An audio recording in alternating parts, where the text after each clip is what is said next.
Hello, my name is Jess Marie. This is yesterday's coffee grounds and welcome to my car because it is night. I'm just getting home and I'm gonna take 10 minutes to decompress and just say a couple words because I need to talk about some things. So yes, we are in my car. Don't mind the little things going on that probably you didn't notice that until I dangled it, but hi, how's it going? So I just got back from a Bible study, which does not sound like me at all. If I talk to any one of my friends and they're like, oh, you go to Bible study? Oh, you're a Bible girl. And it's like, actually, no, I'm the only one at the table who doesn't really read the Bible. I don't connect to the Word of God the way that other people do. And I just had this prayer communication where I'm like, I am so different from the other women sitting at the table. It's a women's group. I'm so different than all the other women at the table. And every woman who is sitting there is different from everybody else from the table. So that was a beautiful thing to acknowledge is, yes, I feel different and out of place, but so do all the other women. One of them is she's a doctor and she has a really intense job. And it was interesting. She brought up part of her job today in what I'm going to talk about, but another one is a mom of two and she's a stay-at-home mom. There's another lady, she got into reading and studying the Word of God in her 60s. Like, we all have different stories and upbringings and where we come from and where our hearts are. And I did not say anything till the end. I read the verse that I was given to read and I did not say a single word because I don't know anything about the Bible. So we're talking about Judges. Now, like I said, I don't know the Bible. So we're talking about Judges and they're like, oh, so gruesome. Oh, there's so much intensity going on. Like, this is awful. And in the book of Judges, there's basically a bunch of rulers that happen. But God gives, this is an Old Testament. So there's New Testament, Old Testament. Old Testament is before Christ. New Testament is after. And basically there's all these rulers and God gives the Israelites, people of Israel, a set of rules, and then they don't do it, and then they start worshiping idols and sacrificing children and having sex with multiple people, stuff like that, money and glamour, visual appearance, and it just kind of got worse and worse and worse. And there was a lot of gruesome things that had happened, like they would cut off people's thumbs and their toes because with no thumbs you cannot hold a sword and with no toes you cannot run. And the women at the table are like, oh, this is so gruesome. And I'm thinking like, man, there's some awful things that are happening today. So I think the one thing I love about the Bible and when we talk about the Bible is there's so many things that we find it odd that they would do something like that then, but then they would also find it odd that we do certain things now, if you understand what I mean. Like spending $500 to go see Taylor Swift on just one ticket in a shitty seat, and then you have to pay for travel, hotel, food, blah, blah, blah, alcohol, all these things.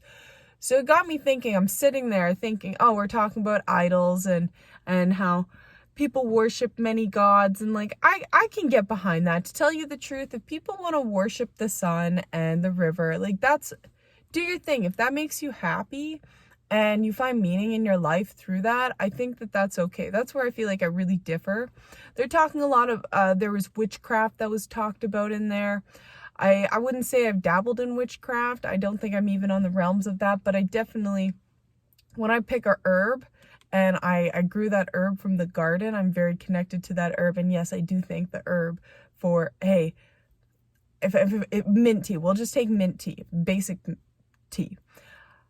Thank you for growing in abundance and growing so rapidly. And I really hope that this herb gets used to my body's use, what I'm asking it to do, what medicinally, what I believe is creation, what I believe is the Lord, gave us a medicinal herb like peppermint that solves headaches, digestion concerns, helps ease the body in the way that it needs to be eased, and soothing of the throat. I've definitely done stuff like that, and I wouldn't say that it's witchcraft, but some people, oh, there's many different kinds of witches, Jess, and I've definitely fallen trapped to that. And I just found it very interesting going through this book. We read 2 chapters of the book, and And I think it's definitely interesting. I talking about idols, I thought of John Lennon in the 60s when the Beatles were huge. He had said, we're more famous than God, or we're more popular than God. And what he was saying in that moment of time is more people are talking about the Beatles than they were of God at that point. And I bring up Taylor Swift because she's doing this whole tour, and like it's on the news. I go up to my parents' house and they're watching the news if I go up at a certain time, and there's freaking Taylor Swift stuff, and like people will fly from one side of the country to another just because they got tickets there. And I don't understand. Like, I just think, what if Taylor Swift were to come out and say, maybe she's thought it, I am, at this point in time, more famous than God. Do you think she's thought that? Do you think people around her think that and push her up to this pedestal? Because she's making millions. Like, it's unbelievable at this point. And we all have our own conspiracies, perhaps, on Taylor Swift, or we just like her music. I don't know. I don't get it. It's not my jam, but that's okay. You do you. I can get down with a little bop here and there, but not my jam. And I just think if she came out to say that, would there be this big mass burning of records that there was when the Beatles had said this? And we're not talking a long time. This is what, 80 years ago? No. 60 years ago. So this is 60 years ago. And that's not a lot of time. If you think of the grand scheme of time it's pretty vast. Like, that's not a lot of time. And we have evolved to such a point that I think our culture of humanity is very unknown. I go out into the world and sometimes I feel very confident in who I am, and then I'm in the world and I'm like, man, I don't know how to talk to people, because no offense, they're talking about stupid shit. They're talking about stupid shit that I actually don't care about. If you have an actual concern, like, man, I love my apple tree in the backyard, but the bear keeps coming to get it and I can't pick my apples fast enough because they're not ripening, but the bear still eats the ripe apples. Okay, yeah, sure. You know what? That's a logical concern. The amount of times I get people working in customer service, I try really hard not to talk about the weather unless it's something funny and I can joke about it. But it's been snowing here for the past week. The amount of people who are so weather controlled, they are a certain climate of people. They like to be at 17 degrees Celsius to 24 degrees Celsius. It is a very particular temperature that they like to be at. And they come in and, this white shit can go away. And it's like, that's what you have to say to me? That's all you have to say? You're coming here and you're buying a 1.5 liter of wine and you're complaining to me about the weather. Okay, think about all the things, all the benefits that the snowpack has. Yeah, but it doesn't do me any good in my life. Okay, that is a selfish point of view. It doesn't do anything for me in my life. Okay, I can't do anything about that.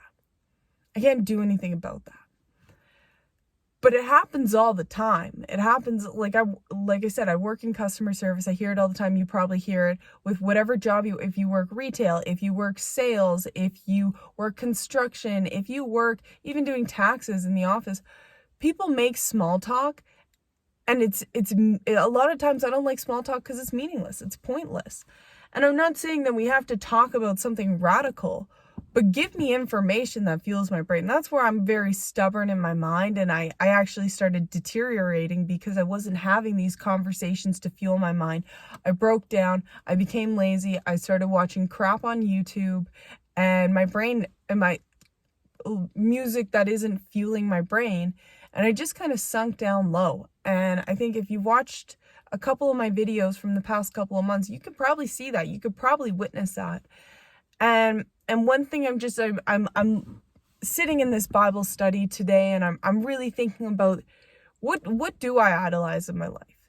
And what is the difference between idolizing and feeling very blessed about? Because I try my best. I do give thanks as often as I can to give thanks to Creator, to God, to Jesus and His sacrifice, and inviting the Holy Spirit into my heart and into my home, because I have tried so many things and it doesn't work.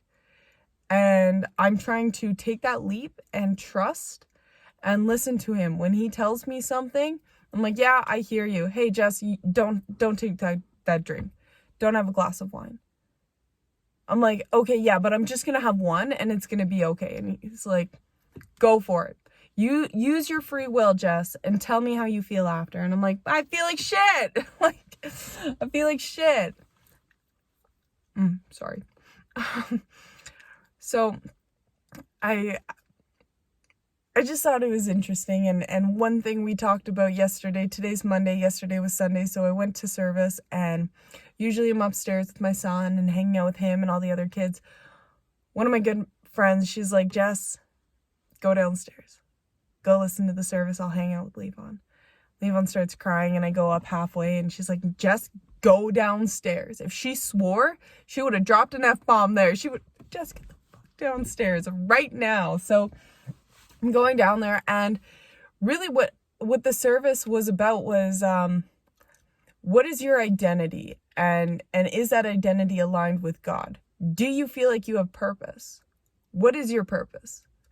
And if you can't answer that, are you seeking for it? How long have you been seeking for it? I'm like, holy fuck, like that's basically this entire channel is, who the fuck am I? I am very confused. I'm very lost. And I watched baptisms the Sunday prior, so it's been a week, and I feel like he is just showing himself to me, and I'm amazed. I'm amazed because I do believe in the spiritual force. I do believe in the spiritual warfare that's going on that we don't see. We can be aware of it and we can acknowledge it, but we don't necessarily see it physically, but we can see it in certain things. Like, I actually don't want to get into it. I don't want to be controversial tonight. I maybe already have, but I don't want to be controversial tonight.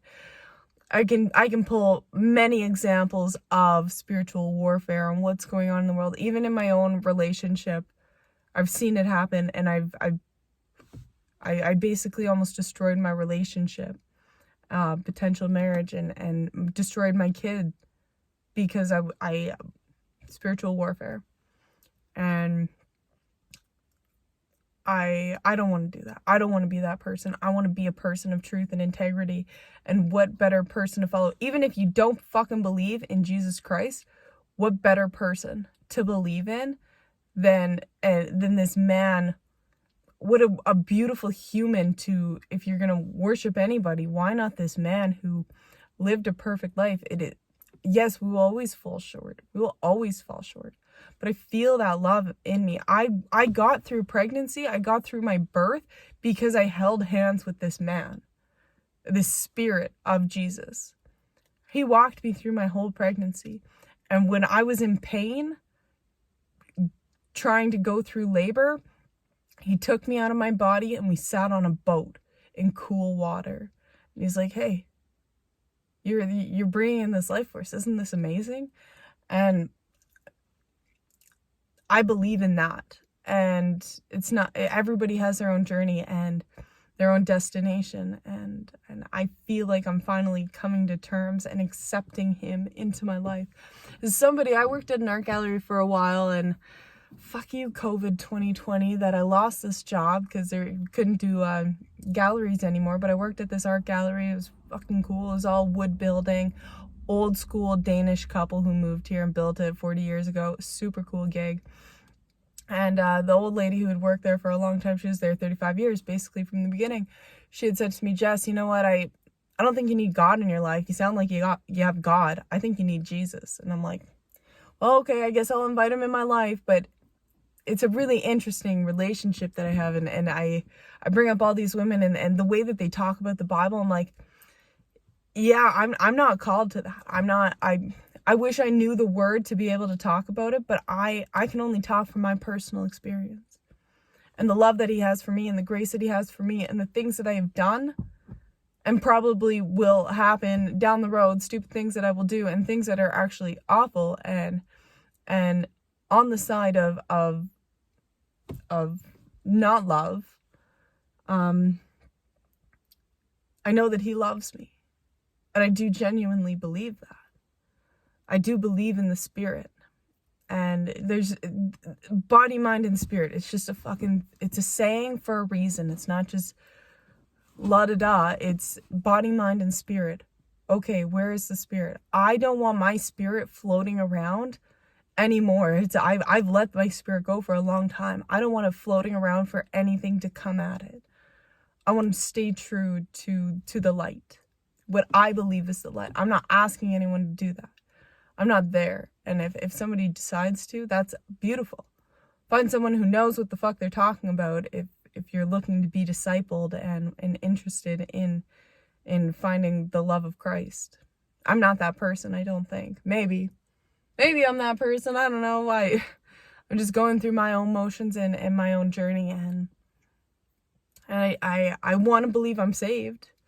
I want to believe I'm saved, and I don't think he judges me or holds anything accountable. No, he holds me accountable. Doesn't hold anything against me. But I do know that he speaks to me, and I choose to ignore him, and I don't want to continue doing that. So if you made it this far, my name is Jess Marie. My name is Jess Marie. Thank you so much for watching. Bye.